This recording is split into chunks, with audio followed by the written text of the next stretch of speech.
మిమ్మల్ని మీరు తగ్గించుకుంటేనే అవమానాలు జరుగుతాయి. నేను ఎప్పుడు మిమ్మల్ని తగ్గించమని నేను అడగట్లా. మనలో మన అనైక్యతే మిమ్మల్ని అవమానాలు గురి చేస్తుంది. ఉదాహరణకి మొన్న అంటే ఇప్పుడు కూడా మీరు సపోజ్ మనందరూ ఈ రూమ్లో కూర్చున్నాం, బయట వాడు వచ్చి దాడి చేయాలంటే ఈ రూమ్లో ఉన్నాడే తలుపు తీయాలి.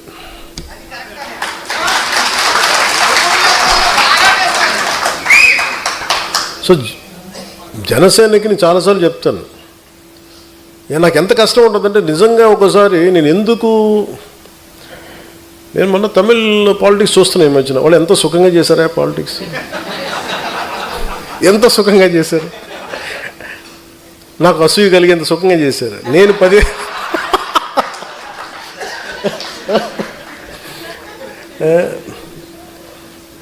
కటౌట్లు పెట్టుకుంటే గెలిచేశారు.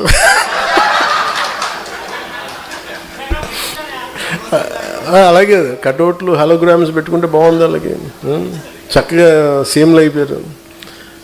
నన్ను 15 సంవత్సరాలు రోడ్డు మీద దేకిచ్చినా కానీ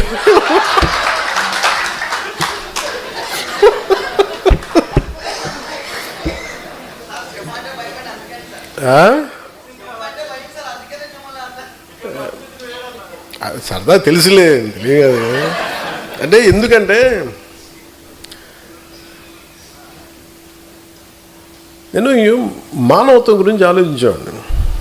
హ్యుమానిటీ. ఒక మాట మాట్లాడాలంటే చాలా అవగాహన కావాలి.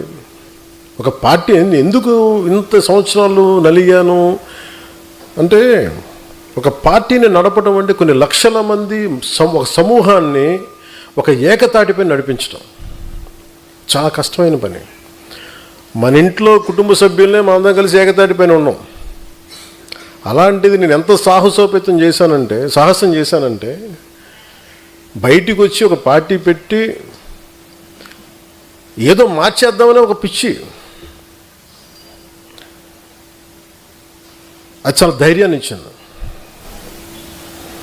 నేను అనుకున్నాను ఎంత చదివినట్టు, ఏం చేసి చదివినట్టు అంటే, నేను వుల్ఫ్గాంగ్ వాన్ గోట్ అని ఒక జర్మన్ రైటర్ ఉండేవాడు. ఆయన చెప్పింది ఏంటంటే, నాకు ఆయన చెప్పిన కోట్ బాగా ఇష్టం. Boldness has magic and genius in it. అంటే ఒకసారి విపరీతంగా ఆలోచించేసి విపరీతంగా తెలివితేటలు చూపించేసి మొత్తం కొంచెం ఏమి కాకుండా పోతాడు. ఒకసారి దూకేసాడు అనుకో, వాడు కొట్టేసాడు.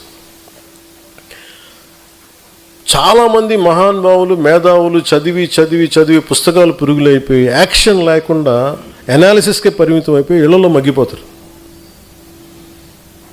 సో నేను ఎంత నేర్చుకునే పెట్టుకొని నేను ఏదో ఒక టైంలో దూకేద్దాం పాలిటిక్స్ని దూకేసాను. పాలిటిక్స్కి నేను ఎప్పుడు వచ్చాను పాలిటిక్స్కి? One was in early 30s. నాకు ఇప్పుడు అర్థమవుద్ది. నేను చాలా నేను అసలు అవగాహన లేకుండా ఏది కూర్చోబెట్టంటే అప్పటికే నేను చాలా ఏమంటుందని జీవితాన్ని చూసేసాను అనుకున్నాను. ఇప్పుడు అనుకుంటాను, జీవితాన్ని చూసి పార్టీ పెట్టాను అనుకుంటాను. ఆ టైంలో 2007లో సిపిఎఫ్ పెట్టినప్పుడు same political commitment, same political ideology.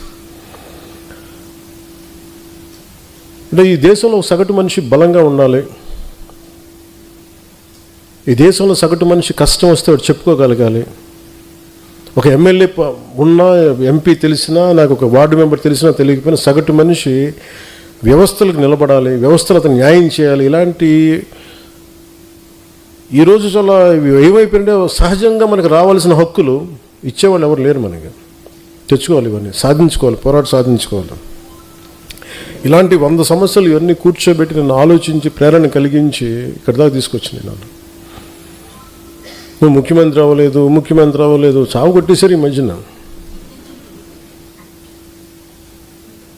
అసలు మన సామాజిక పరిస్థితులు ఎలా ఉంటాయి చెప్పండి. అసలు ఉన్న స్టేటే ఒకటి, అది లింగ్విస్టిక్ స్టేట్ని అమరజీవి పొట్టి శ్రీరాములు గారు ఏర్పాటు చేస్తే తమిళనాడు నుంచి చిత్తకొట్టి పంపించారు. తెలంగాణకేమో కనెక్ట్ అవ్వలేదు, విడిపోయాం. పోనీ తమిళనాడుతో కుదరలేదు, తెలంగాణ